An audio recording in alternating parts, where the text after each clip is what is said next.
Concept করা তার পক্ষে প্রায় অসম্ভব হয়ে দাঁড়িয়েছে, ইভেন কোনোদিন নাও করতে পারে।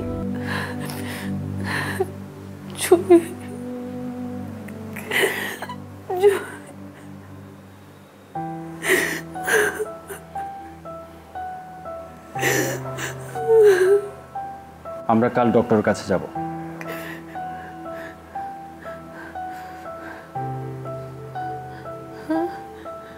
হ্যাঁ,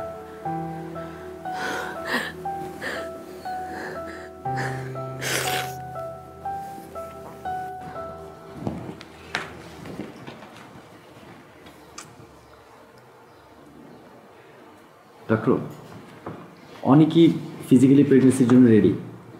ওর শারীরিক সুস্থতা জানতে চাচ্ছিলাম আর কি। একেবারেই না, অনিন্দিতা ভীষণ উইক। বাচ্চা নেওয়ার কথা তো এখন ভাবাই যায় না। ইভেন নেক্সট 2 ইয়ার্স পর্যন্ত তো অবশ্যই না, তাহলে ওর জীবনের ঝুঁকি হতে পারে। এমন কেন বলছেন? আপনার হাজব্যান্ড এটার উত্তর ভালো জানেন। আমি তাকে বলেছিলাম আপনার ডিএনসির পরে ইমিডিয়েট রিকভারির পরপরই কয়েকটা টেস্ট করতে, যেমন থাইরয়েডের, কিন্তু উনি সেটা করেন নাই। আমি এই কারণে টেস্ট করতে বলেছিলাম যে যদি আপনার হাইপোথাইরয়েড হয়ে থাকে তাহলে নেক্সট আপনার কনসেপ্ট করতে অনেক বেশি কমপ্লিকেশন হবে, কিন্তু সেটাই কিন্তু এখন হচ্ছে। ডক্টর আমি একদমই ভুলে গিয়েছিলাম। আসলে নানান ব্যস্ততা, বাসা চেঞ্জ, ওর চিকিৎসা প্লাস ওর মেন্টাল হেলথের, আমি ভেবেছিলাম সব কিছু একটু গুছিয়ে তারপরে করে নেব আর কি। আশ্চর্য, আমি কিন্তু আপনাকে রিপিটেডলি বলেছিলাম দিস ইজ ভেরি ইম্পর্ট্যান্ট, আপনি টেস্টগুলো অবশ্যই করবেন। এখন অনেক দেরি হয়ে গেছে, অনিন্দিতার থাইরয়েড লেভেল অনেক বেশি বেড়ে গেছে। এখন কনসেপ্ট করা তার পক্ষে প্রায় অসম্ভব হয়ে দাঁড়িয়েছে, ইভেন কোনোদিন নাও করতে পারে।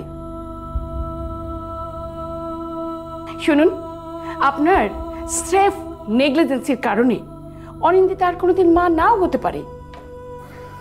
অনেক বিশ্বাস করো, আমি একদম বুঝতে পারিনি ব্যাপারটা এত সিরিয়াস হয়ে যাবে। আমি ভেবেছিলাম একটু। ধরবো না তুমি আমাকে।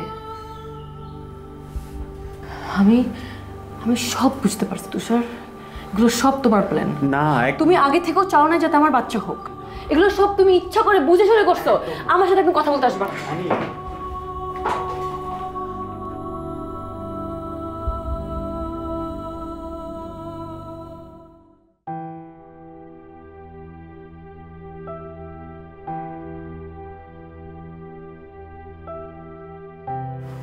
অনিন্দিতা,